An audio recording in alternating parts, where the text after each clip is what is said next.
Retirement అయినా జూన్లో అయినా సార్, జూన్లో అయినా మీకు పట్ట చేసిండు.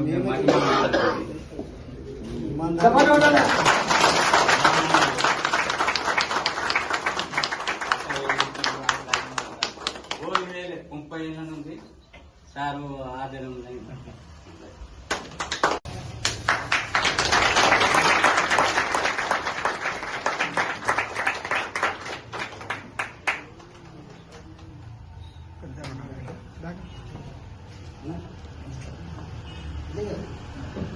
ఐక్యత, రిటైర్డ్ ఆర్టీసీ ఉద్యోగుల ఐక్యత, జోగురామన్న నాయకత్వం, జోగురామన్న నాయకత్వం. ఈరోజు ఆర్టీసీ రిటైర్ ఎంప్లాయీస్ అసోసియేషన్స్ 226 డైరీలు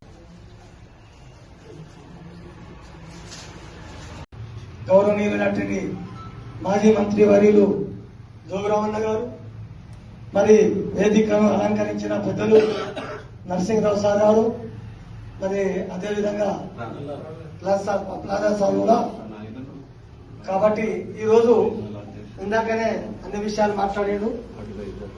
జోగురామన్నను మనం ఎట్టి పరిస్థితుల్లో మర్చేది లేదు. ఒక 2 విషయాలు మీతో మాట్లాడుతున్నాను. కామ్రేడ్, మొన్నటికి మొన్న మనం కూడా బీజేపీ మన ఎమ్మెల్యే గారు ఎన్నిసార్లు పోయి కలిసినా, మనం ఒక 3 సార్లు 4 సార్లు పోయి కలిసినాం. 2 సార్లు మీకు ఎందుకన్నా నేను ఉన్నా కదా నేను 4 సార్లు కూడా పోయినాం. నో, అవన్నీ వదిలిపెట్టు ఎన్హెచ్లా గారు, మనం జోగురామన్న దగ్గరికి పోదాం. మనల్ని కాదంటలేడు జోగురామన్న, కానీ ఇప్పుడు ముంగట మనకు ఒక భవిష్యత్తు ఉన్నది. ఇందాక ఎన్హెచ్లా గారు చెప్పినట్టు మనం ఆయన ఏం అడుగుతలేం.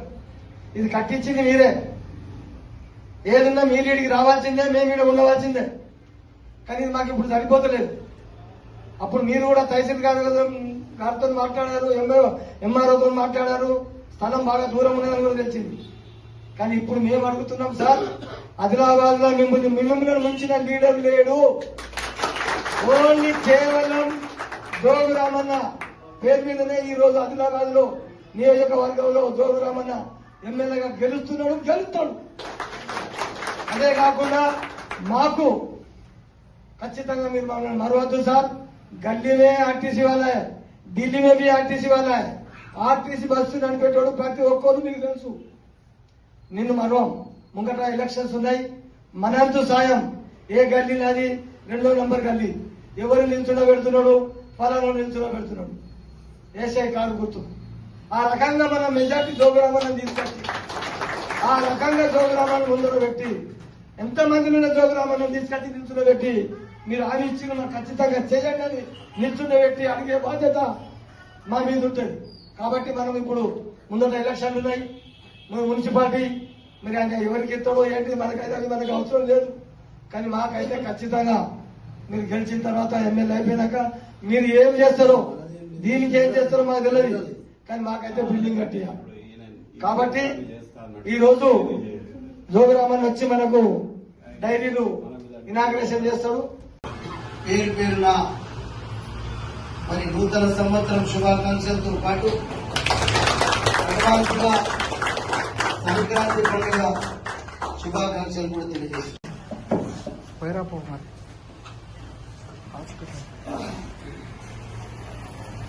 మరి ఈరోజు నిజంగా చాలా సంతోషం.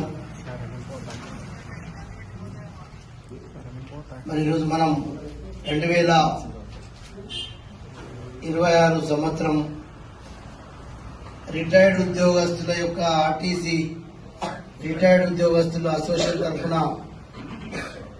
మరి ఈరోజు మనం డైరీ ఆవిష్కరించుకున్నాం.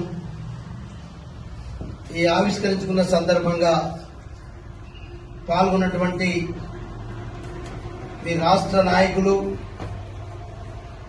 మరి మన రామచంద్రన్న గారు, రీజనల్ అధ్యక్షులు పెద్దలు గౌరవనీయులు హనుమంతరావు గారు, అట్లనే మన రీజనల్ అడ్వైజర్ వచ్చన్న గారు, రీజనల్ సెక్రటరీ షాలురావు గారు, అట్లనే డిపో అధ్యక్షులు నర్సింగ్ గారు, డిపో సెక్రటరీ రాజమౌళి గారు, మిగతా చైనాలో మా సీనియర్ మీ ముందు మీ ఉద్యోగస్తుడు, తర్వాత మా బీఆర్ఎస్ పార్టీ సీనియర్ నాయకుడు జగన్ గారు,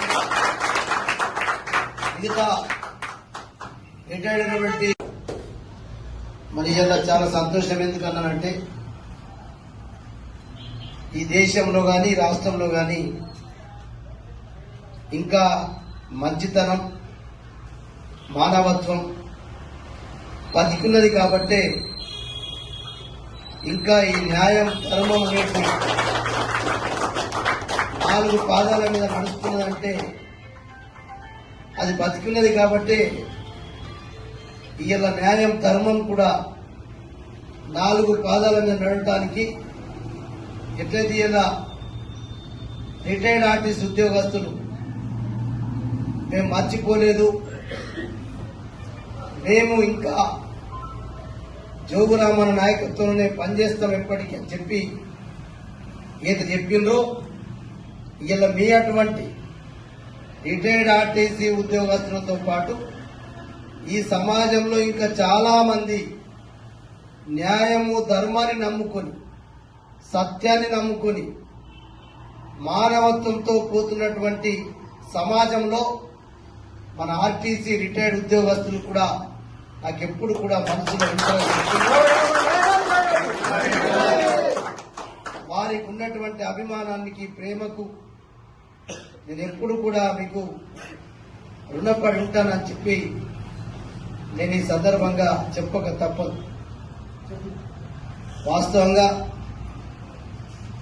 నేను చాలా చూస్తున్నా, ఎందుకంటే 1988 నుంచి సర్పంచ్గా మరి ప్రస్థానం మొదలై రాజకీయంగా ఒక ఆదిలాబాద్ నియోజకవర్గ ప్రజల దయ వల్ల ఒక మంత్రిగా ఎదిగినంటే మరి ఇంతకాలంలో ఎవరు ఎటువంటి వ్యక్తులు ఈ సమాజంలో ఎటువంటి వ్యక్తులు ఎటువంటి సమాజం ఎటువంటి ఉద్యోగస్తులు ఎటువంటి రిటైర్డ్ ఉద్యోగస్తులు ఎటువంటి సంఘాలు నాకెప్పుడు పవర్లో ఉన్నప్పుడు అర్థం కాదు. కానీ పవర్ పోయిన తర్వాత అధికారం ఉంటే ఎట్లుంటారు, అధికారం లేకపోతే ఎట్లుంటారు అనేది ఈ సమాజంలో కొంతమంది నాకు అర్థమవుతా ఉంది. కాబట్టి ఆ మంచి వాళ్ళల్లో ఇలా గౌరవంగా నేను ఇలా ఏ పదవిలో లేకున్నా ఒక మాజీ మంత్రిగా నాకు రిటైర్డ్ ఆర్టీసీ ఉద్యోగస్తులు గౌరవిస్తున్నారంటే చాలా మరి ఎందరైతే మంచి సమాజం ఉందో ఆ సమాజంలో మీరు కూడా ఎప్పుడు నా హృదయాల్లో ఉంటారని చెప్పి కూడా నేను ఈ సందర్భంగా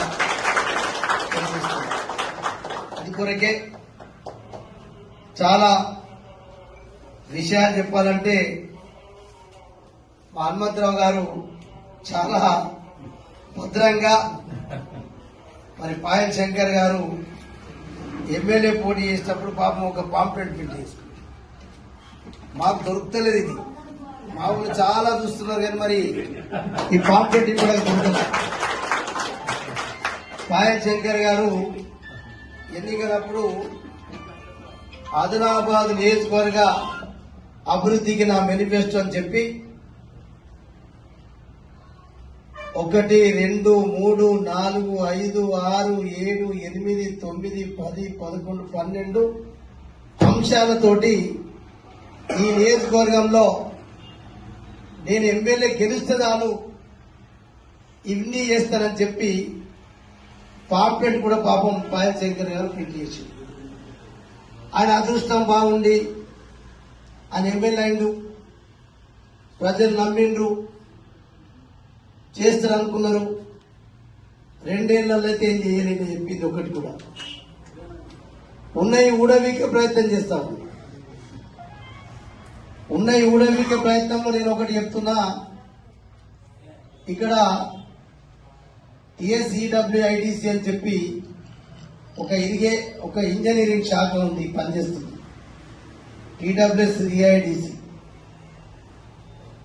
ఆ ఆఫీసుని ఎత్తివేసే ప్రయత్నంలో చేస్తున్నారు. అట్లనే ఇక మిగతా అయితే మీకు తెలుసు, ఉన్న సీసీఐని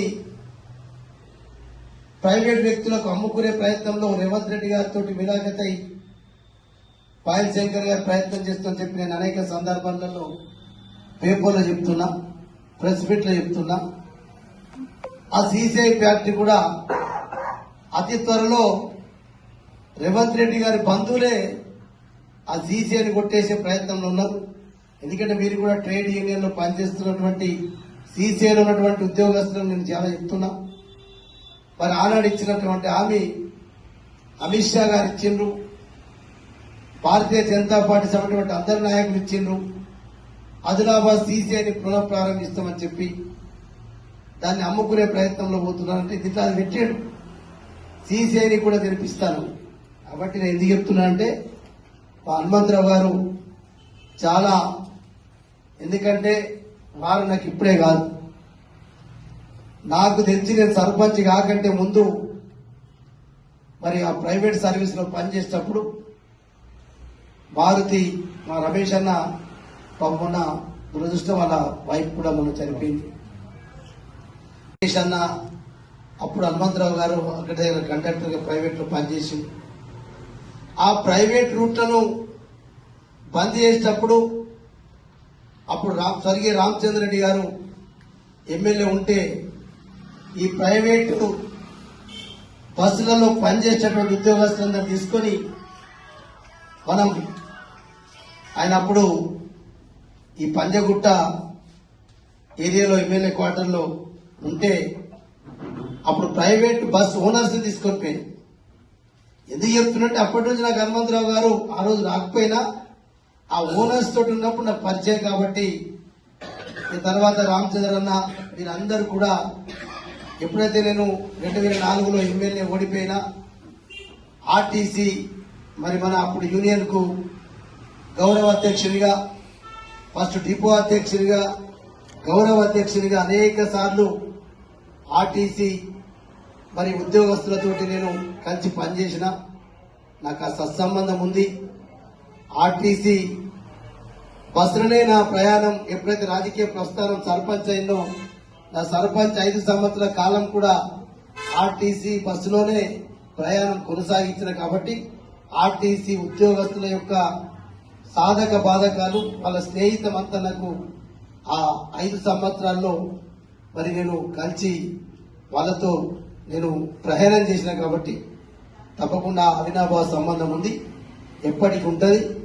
హనుమంతరావు గారు చెప్పినట్టు దేవుని దయ, ఆదిలాబాద్ నియోజకవర్గ ప్రజల యొక్క దయ, మనమందరం అప్పటిదాకా ఇంకా 5 ఏళ్లు, ఇంకా 3 ఏళ్లే దేవుడి దయతోటి మనం అందరం సుఖంగా, సంతోషంగా, ఆరోగ్యంగా ఉంటిమంటే ఐశ్వర్యం లేకుండా ఏం కాదు.